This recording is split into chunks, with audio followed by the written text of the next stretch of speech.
Welcome everyone. Today I want to introduce you to one of our 3 products here at Tensor Opera, which is the first product, the Tensor Opera AI Platform, which is right here, which is your generative AI platform at scale. And let me go ahead and launch the platform for you. Overall, you see there's 3 different components of this platform. One is AI production, the other one is AI development, and the third one is the GPU cloud that we offer. In the first one, you see the model marketplace over here. We have all different kinds of open source model like Lama 3.1 or our own Fox 1 model. And let me go ahead and go into this one. You see a short description, then a playground where you can put any prompt in you want, and you can play around with the max token size, etc. Next, you can go to the APIs and get all the public APIs available that are in the Open AI standard format. You can then go ahead and deploy this right here, and you see a demo. You can see that you have put a demo endpoint here. The model is specifically there, and then you have deployment methods such as dedicated and serverless. For dedicated, you have the secure cloud, you have the community cloud, and you have your own on-premise servers. For the resource type, you can choose serverless. We have all kinds of offers and all kinds of machines available here at the disposal. In this case, we want to go with the secure cloud with the AI 100, and we want to do autoscaling. Autoscaling basically maximizes the SLA with minimizing the cost depending on your demand that your users generate for you. You can see the concurrency per replica when you want to scale up, and then there's the decision window when it should be scaling up. All right, let me go ahead and deploy this. And you can see I already have one deployed over here. So let me go right in there. You see again the playground as I showed you before.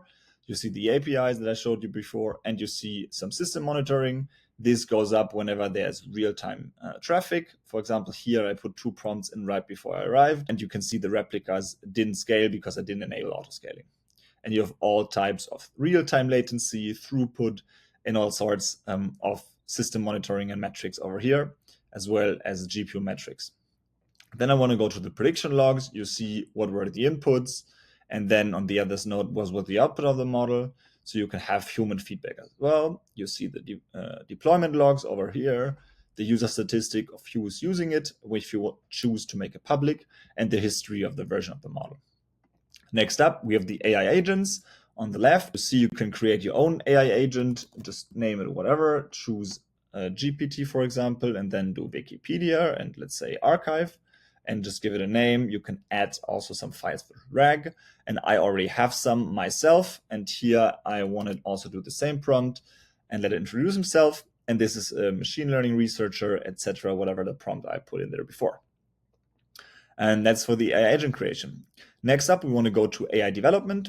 You can see in the experiment tracking over there, we have different training runs. I want to show you one that I just started really quickly. You see the maximum cost that you had. Overall, it was 6 minutes long for the GPU type that I used. And again, you see metrics, you see logs, you see hardware monitoring, the model, and the artifacts. All right, we also have a studio that has a serverless launch, that does serverless jobs.